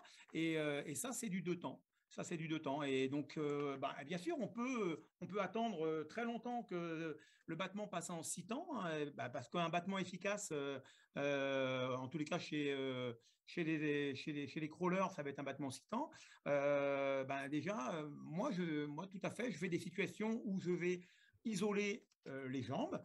Et où je vais apprendre aux gens à pas pédaler, hein, pas avoir une flexion importante au niveau de la hanche et du genou, parce qu'en effet, ça a tendance à freiner le nageur, ça va s'opposer au travail des bras, d'accord? Donc, je vais faire un travail ciblé sur les jambes pour leur apprendre à battre des jambes en continu, avec les jambes allongées. Je vais faire également un travail sur les bras. Le travail sur les bras, ça consiste en quoi chez des débutants? Tout d'abord, à leur faire tourner les bras dans un plan sagittal, d'accord? Et puis, avec un appui subaquatique et puis un retour aérien. Et puis après, l'orientation des appuis, avec comme consigne, pousser jusqu'à ce que le pouce touche la cuisse. D'accord? Et donc, ouais, moi, ça m'arrive par moment d'isoler le travail des jambes, d'isoler un peu le travail des bras. Oui, ça m'arrive, oui, tout à fait, pour obtenir quelque chose d'efficace, oui. Merci à tous les deux pour cet échange et ce regard croisé, ce débat d'idées en fait, sur comment on peut s'y prendre en termes de stratégie d'enseignement. Et bon, notre idée un peu dans ces regards et ces tensions qu'on peut avoir sur, on pourrait dire un peu des controverses. Alors on n'a pas beaucoup de temps. C'est aussi pour que les enseignants puissent petit à petit aiguiser aussi leur sens critique et se nourrir de ces idées pour finalement se dire qu'il n'y a pas un enseignement qui serait figé, prescriptif, mais au contraire, il y a une dynamique permanente et bien sûr une nécessité de formation continue. Alors, à défaut d'une formation continue assez longue et riche, on vous renvoie vers les différentes... on vous a envoyé dans le chat et on a partagé avec vous sur plusieurs ressources possibles, sur le site de Contre-Pied, sur le site de Raymond Cateau. On vous invite aussi à rester après le générique pour pouvoir assister à la projection du film pendant 9 minutes. Voilà, vous allez pouvoir prolonger cette expérience-là et vous enrichir pour que, bien sûr, nos élèves sachent nager toujours plus et mieux. Alors, pour finir, un livre ce soir qu'on voudrait partager dans nos lectures, L'apprentissage des techniques corporelles et sportives aux éditions de la revue EPS, la collection Les Essentiels licence STAPS. Plusieurs auteurs ont contribué à cet ouvrage. Arnaud de Venzo, Carole Sève, Régis Touvarec, David Adé, Nicolas Terré et Alain Mouchet. Un format court qui présente de façon concise une mise à jour des connaissances sur le thème. C'est un ouvrage écrit avec la volonté de partager des savoirs avec une centaine de pages. Au-delà d'une fonction très utilitaire pour se préparer au concours, ces différents articles peuvent aussi permettre aux enseignants de faire le point sur les savoirs disponibles sur l'apprentissage des techniques. Les mises en œuvre pratiques ne sont pas très nombreuses et prudentes. Nous trouvons que c'est un bon choix qui permet de donner toute sa place à une pratique éclairée par des connaissances scientifiques et non pas prescriptives. Alors, pour finir, je vous propose un petit jeu sur les techniques. Qui a écrit, je vous lis la citation un peu longue, « L'enseignement des techniques corporelles à l'école est également une fin dans les mesures où l'un des enjeux de l'éducation physique et sportive est l'acquisition d'une culture sportive dont les techniques constituent l'élément essentiel. Parce qu'elle traduit une étape de l'évolution d'une discipline et cristallise l'intelligence de différents acteurs, chaque technique sportive est porteuse de sens. Apprendre une technique sportive, c'est s'approprier des actions, des pensées, des émotions, des sensations vécues par d'autres. C'est ainsi offrir la possibilité de s'intégrer dans différents types de collectifs en partageant des dispositions à agir commun. L'auteur est Madame Carole Sève, membre de l'Inspection générale de l'éducation physique et sportive. Nos IG doivent eux aussi être en difficulté pour faire appliquer les textes actuels et l'abandon progressif de l'étude des techniques sportives et artistiques comme le cœur de notre discipline. Merci à toutes et à tous et bonne soirée. Merci.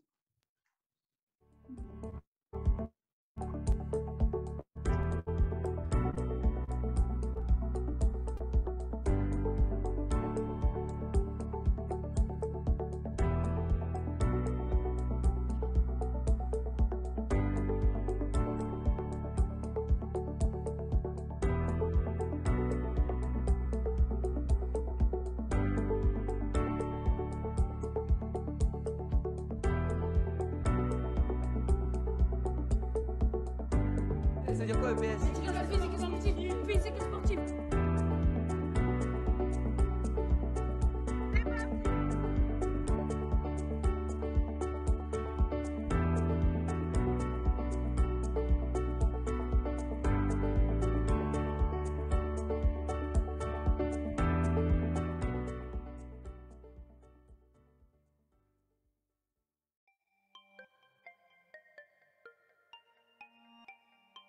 Le cheminement qui conduit à la construction de l'aisance aquatique nécessite certaines conditions à la fois matérielles et d'encadrement.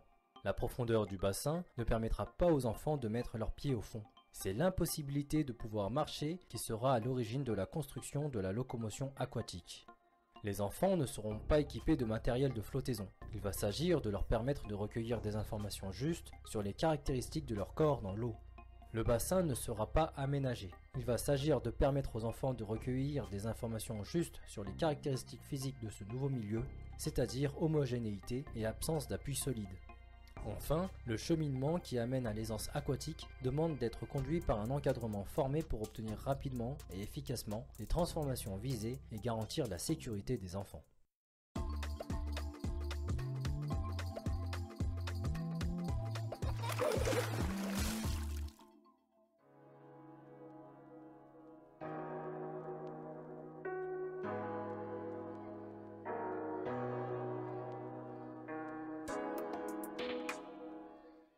L'enfant va devoir franchir une épreuve émotionnelle pour quitter le milieu solide et entrer dans le monde aquatique qui lui est inconnu. Puis, il va adopter un mode de déplacement totalement nouveau pour lui.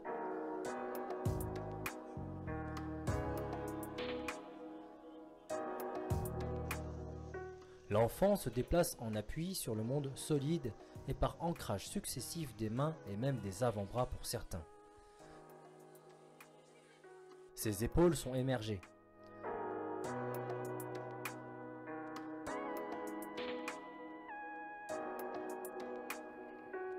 Les jambes rigidifiées sont en contact avec le mur vertical.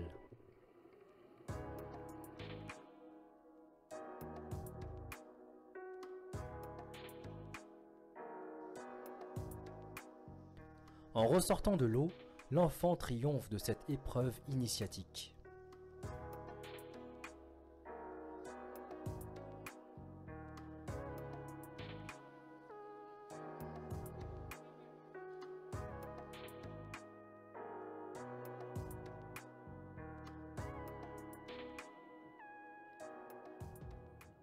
Les déplacements en immergeant les épaules permettront progressivement à l'enfant d'accepter de laisser l'eau agir sur son corps. Ainsi, pour se déplacer, l'enfant passera de l'appui et de la quadrupédie à la suspension.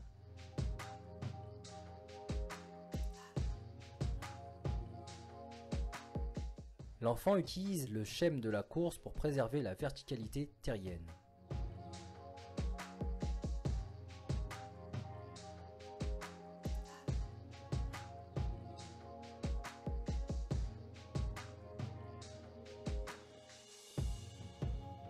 L'immersion de la tête est une épreuve émotionnelle à franchir qui ouvre de nouvelles perspectives. En s'immergeant suffisamment longtemps, l'enfant va se percevoir comme flottant.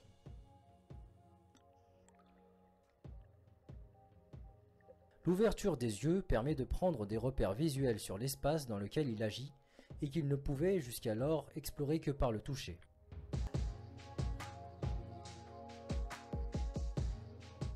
Lors des déplacements immergés, le corps monte à la surface.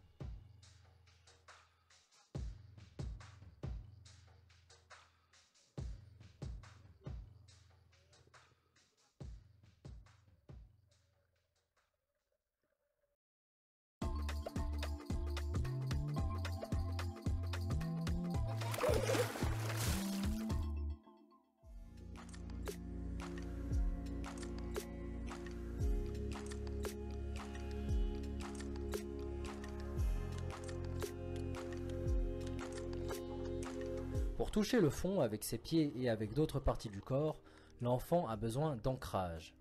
En revanche, il se rend compte qu'il remonte facilement à la surface.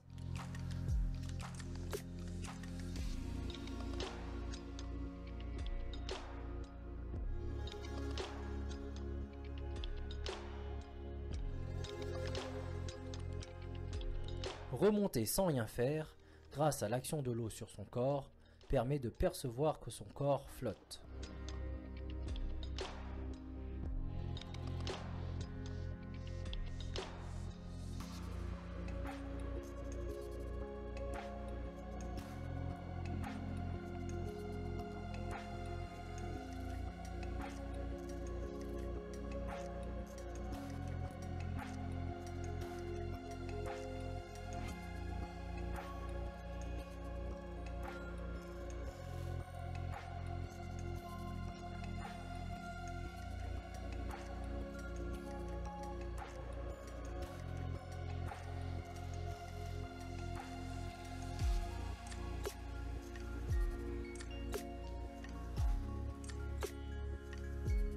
Devoir toucher le fond à partir d'un saut nécessite de se rigidifier et de s'aligner sur la verticale pour déformer l'eau et passer à travers.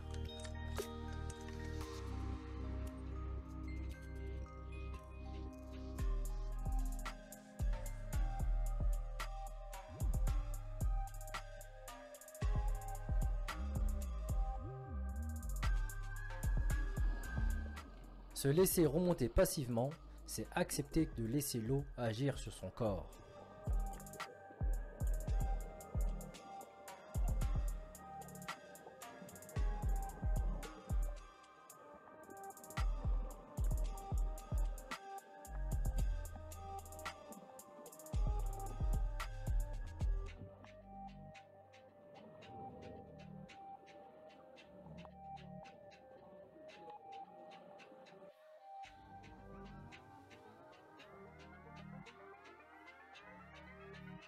L'enfant s'allonge sur le ventre, bras dans le prolongement du corps, tête sous les bras pendant quelques secondes.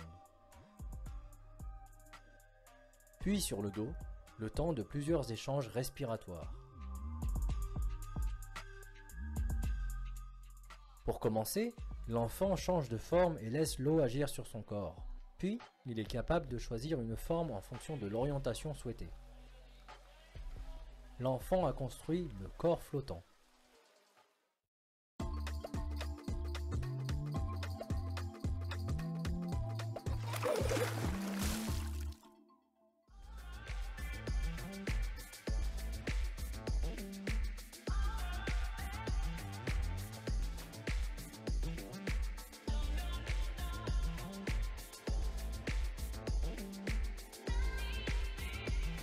Basculer depuis le bord et entrer dans l'eau le dos avant les pieds, c'est accepter le déséquilibre.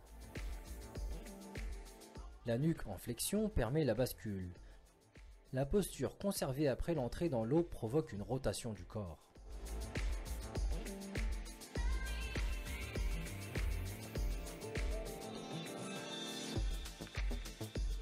Plonger implique de placer sa tête sous ses bras et de ne pas regarder la surface.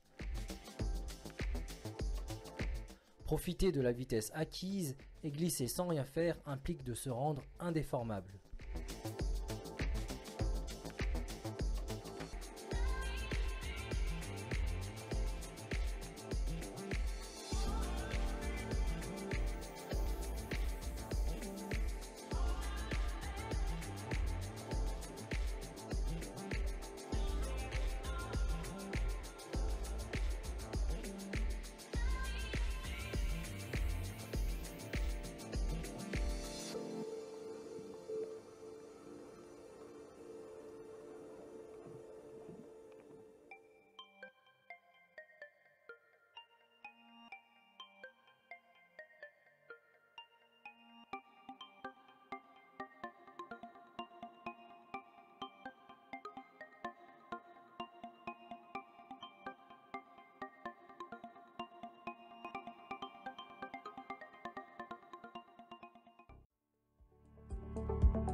Ça veut dire quoi EPS?